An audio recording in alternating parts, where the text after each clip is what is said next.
French slang is definitely one of those secrets to helping you sound more natural in French. If you're still using manger instead of bouffer, or you're not really sure how to use quoi to its full potential, then this video is going to be key to helping you sound more like a native in French. Bouffer. Bouffer literally means to puff up or balloon up, but it's become common practice to use this word to mean to eat, and similarly la bouffe means food. So an example would be j'ai trop mangé, j'ai bouffé un steak tartare avec des frites suivi d'une tarte aux pommes. Bordel. Bordel literally means brothel, but these days it's come to mean a large mess, like range ta chambre, c'est le bordel. Laisse tomber. If you think about this phrase literally, you have the imperative form of laisser, to leave, and then you have tomber, to fall. So it basically means let it go, or more aggressively, it would be forget about it. So here's a quick question for you. Let's say you had a group of friends that was really bothering you about something, and you wanted them to stop. How would you change this phrase to adapt to the situation?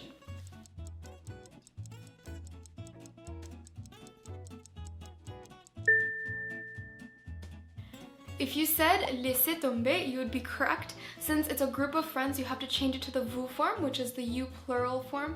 And in case you were saying laisse tomber in a formal context, you would also have to change it to laisser tomber. Une baraque. Une baraque is literally a small shanty or like a house made of planks, but more recently it's come to mean just a house. It can also have a very separate meaning. Baraquer as an adjective means someone who's really muscular. So an example would be on habite dans une grosse baraque avec 10 colocs. Grave. You may know grave as grave or sad, but it can actually also be used to intensify expressions. So you could say something is grave cool to say it's really cool, or you could say grave bien to say really awesome, really great. It can also be used as an interjection, so grave can just mean totally or seriously. C'est quand même bizarre, non? C'est quand même bizarre, non? Chelou. Chelou is the verlan for lourd, and verlan is basically when you reverse the syllables or the letters of a word to make slang. So it's hard to hear, I know lourd becomes relou, lourd, and that means heavy or taxing. And relou is kind of a synonym for chiant, which means annoying or exasperating. Il est tellement relou ton voisin. Être vénère. This is another verlan, and it's the verlan of être, énervé, so it means to be annoyed or angry. And make sure that you do switch the accents. It's not both accent aigu, even though it is an énervé, because vénérer is a completely different word. This one is really simple to use. You would just say something like Mathieu est vénère to say Mathieu is angry. Bosser.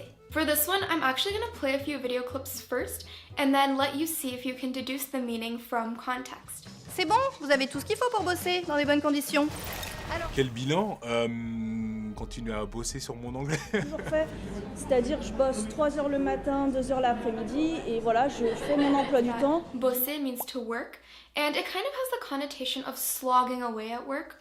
And if you want a trick to remember this, you can think about how your boss is at work, so bosser means to work. Quoi? So in this case, quoi doesn't just mean what. In recent years, French people have actually picked it up to just punctuate the ends of sentences and phrases, and it doesn't really have any meaning. In some sentences, it might give off the connotation of, you know? And you can see how it's used in these few examples. Un peu inversé, quoi. Cool en tout cas de m'avoir... de m'écouter, quoi. Bon, tu vois, Twitter, tu vois, tout le monde fait ça, quoi. Je vais juste un peu plus quand même, quoi, tu vois, parce que... It's really hard to use this quoi incorrectly, so you can just start tacking it on to the ends of phrases and sentences, and French people will be pretty impressed with your use of slang. It's still hard to know as a non-native, does it really work on all sentences, or what's the tone like, are there any exceptions? And it helps to have some real-world examples. So for that, I really recommend FluentU. For each word, you can get a sample sentence, there's video dictionaries, you can hear the words in context, so that by hearing all these examples, you really understand how these expressions are used in real life. There's a link to a free trial in the description, so do check it out and let me know what you think. En gare. I'm not talking about a train station, that's une gare, but en gare is just a slang to say my dude, my guy, or my lad if anyone says that. And you'll probably hear it a lot as mon gare, like ça va mon gare, but it can be used in a lot of other ways as well.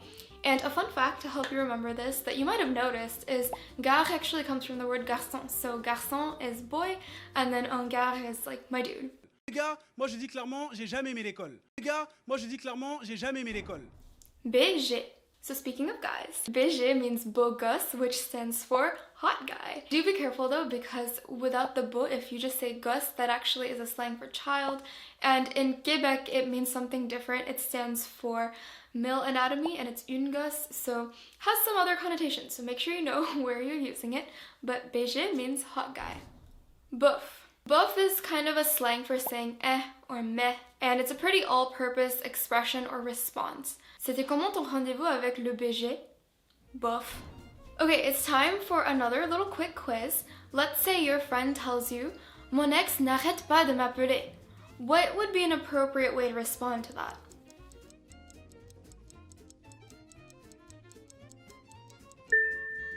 I'd probably respond with something like, C'est trop relou, because that's pretty annoying if your ex doesn't stop calling you. Je me casse. This is a very informal, almost rude way of saying that you're leaving somewhere, or it's kind of like saying, I'm out of here, kind of like Zaz is saying in this song. It can also be used as a suggestion of sorts, like, on se casse, should we get out of here? Another way you can use this expression is casse-toi, which is kind of an insult, and it means like, get out of here. And if you're ever getting harassed on the street or if someone's really yelling at you, that could be a useful phrase to use. J'ai la flemme.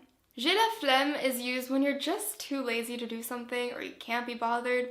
It's to describe that you're in a lazy mood. If you want to say that someone's actual nature is lazy, like they're always lazy, you would probably use the word paresseux or paresseuse.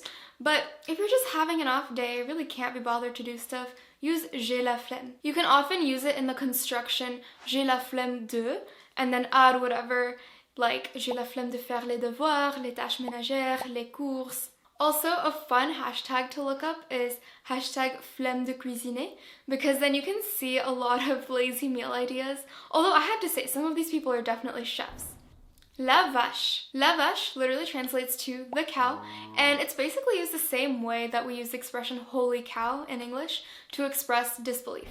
Balle as a singular literally means bullet, but back in the day it was actually used as a slang term for des francs, which was the currency before 2002, but after France moved on to the euro, balle stayed in the vocabulary as still a slang word for money. So an example would be j'aime ton pantalon. Merci, je l'ai acheté pour 10 balles. Blé literally means wheat in English, like the grain, but this is also another slang term for money, like il gagne beaucoup de blé. And a couple other slang terms for money are fric and pognon.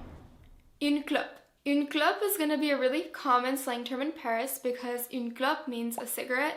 So if someone's asking you, t'aurais pas une clope? They're asking you, you don't happen to have a cigarette, do you? Bobo. Bobo is actually baby talk for une blessure or an injury, but a lot of young people use this just to describe minor cuts and bruises, like qu'est-ce qu'il y a? J'ai un bobo sur le pied. If you like this video, I know you'll love our previous video walking through Zaz's song Je veux. We go over a lot more colloquial expressions there and some more slang terms, so you should definitely check it out. And we've also included a free PDF below with all these slang words for you so that you can have them to refer to whenever you want.